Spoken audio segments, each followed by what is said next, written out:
Hey folks, Ian Baker here with a quick PSA of sorts on the Showermi water recirculating system. So it's a great system, but what we have found is it can potentially cause a lot of damage to your freshwater tank. Now, if used properly, there are zero issues whatsoever, but what we found that has happened and can happen is if you're hooked up to city water and you're using that Showermi system, it's going to take that water, and while it's waiting for it to heat up, it's going to put it in your fresh tank.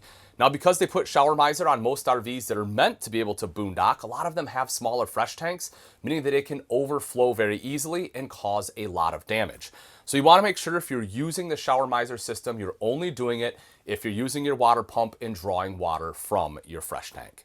I know it seems like common sense, folks, but hopefully this is able to save you. Maybe it's something you didn't think about. I know it's something I didn't think about. So if you enjoyed this, make sure you like and subscribe. Until next time, we'll see you later.